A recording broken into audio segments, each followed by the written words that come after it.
रामपुर नाम के एक गांव में एक मोहन नाम का आदमी अपने भाई सोहन और पत्नी कमला के साथ रहता था। मोहन और सोहन दोनों ही गांव के जमींदार बलवंत सिंह के खेतों में मजदूरी किया करते थे और उनसे जो रुपए मिलते थे उससे अपना घर चलाते थे। मोहन और सोहन बलवंत सिंह के खेतों में दिन भर काम करते और शाम होने पर अपने घर वापस लौट जाते। एक दिन मोहन की पत्नी मोहन से कहती है, सुनिए जी, सोनू के स्कूल से नोटिस आया है कि अगर 3 दिन में फिश नहीं जमा हुआ तो सोनू का नाम काट देंगे, और इन पैसों से तो मुश्किल से तो घर का खर्चा चलता है, तो सोनू का फिश हम कैसे भरेंगे? आप जमींदार से पैसे बढ़ाने के लिए बात क्यों नहीं करते? ठीक है, मैं कल ही जमींदार से पैसे बढ़ाने के लिए बात करूंगा। फिर अगली सुबह मोहन जमींदार के घर पर जाता है और जमींदार से कहता है, मालिक, आप जो हमें पैसे देते हैं उससे हमारा घर का खर्चा ही चल पाता है, थोड़े और पैसे बढ़ा देते तो अच्छा रहता। मैं एक पैसा नहीं बढ़ाने वाला, तुम्हें काम करना है तो करो, नहीं तो जाओ। तब मोहन उदास होकर घर वापस लौट जाता है और घर जाकर अपनी पत्नी को सारी बात बता देता है।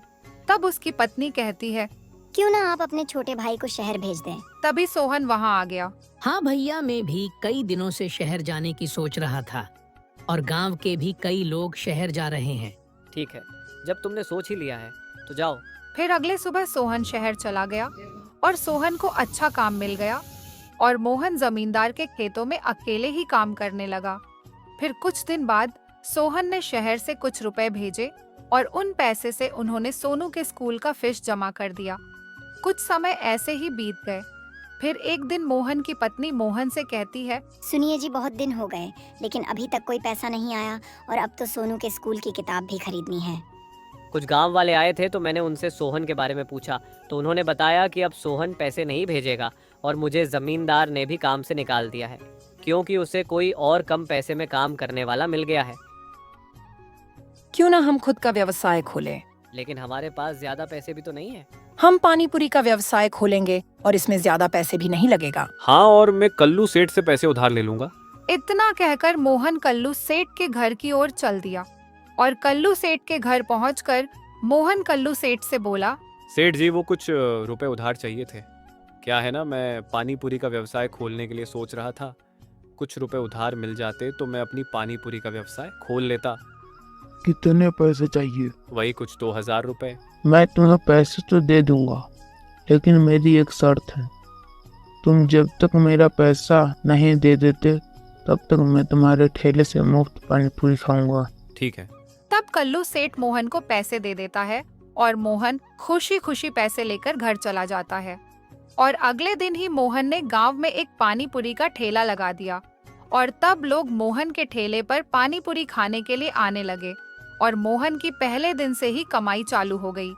मोहन बहुत खुश हुआ और तभी वहाँ पर कल्लू सेठ आ गया।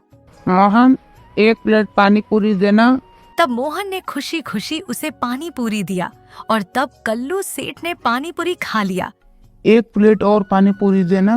तब मोहन ने उसे 1 प्लेट और पानी पूरी दिया और देखते ही देखते कल्लू सेठ 6-7 प्लेट पानी पूरी खा गया और 2 प्लेट घर के लिए पैक करवा लिया और बिना 1 रुपए दिए वहां से चला गया। फिर ये सिलसिला रोज का हो गया। कल्लू सेठ रोज मोहन के ठेले पर आता और 6-7 प्लेट पानी पूरी खा जाता और बिना 1 रुपए दिए वहां से चला जाता। मोहन की कमाई कम होने लगा। एक दिन मोहन इसी बारे में सोच रहा था, तभी वहां पर एक साधु आया। बेटा, क्या तुम मुझे कुछ खिला सकते हो? बहुत भूख लगी है। तब मोहन ने साधु को 1 प्लेट पानी पूरी दी और साधु ने पानी पूरी खाया और कहा, तुम बहुत निराश लग रहे हो, क्या मैं तुम्हारे दुख का कारण जान सकता हूँ? तब मोहन ने साधु को सारी बात बता दी। मैं तुम्हारी मदद कर सकता हूँ। तब साधु ने मोहन को एक पत्थर दिया। ये लो बेटा, इसे तुम पानीपुरी वाले बर्तन में रख लो। तुम जितना पानीपुरी बेचोगे उतना पानीपुरी तुम्हारे गोलगप्पे वाले बर्तन में अपने आप भर जाएगा। पर ध्यान रहे, अगर तुमने किसी गरीब आदमी की मदद करने से मना किया तो पत्थर का जादू काम नहीं करेगा। इतना कहकर साधु वहाँ से चले गए। अब मोहन जितने भी पानीपुरी बेचता था उतना पानीपुरी उसके बर्तन में आ जाता और अब मोहन का मुनाफा बढ़ गया और उसने कल्लू सेठ के पैसे दे दिए और उस दिन से कल्लू सेठ मुफ्त की पानीपुरी खाना बंद कर दिया और पैसे देकर जाने लगा और मोहन का परिवार खुशी खुशी रहने लगे।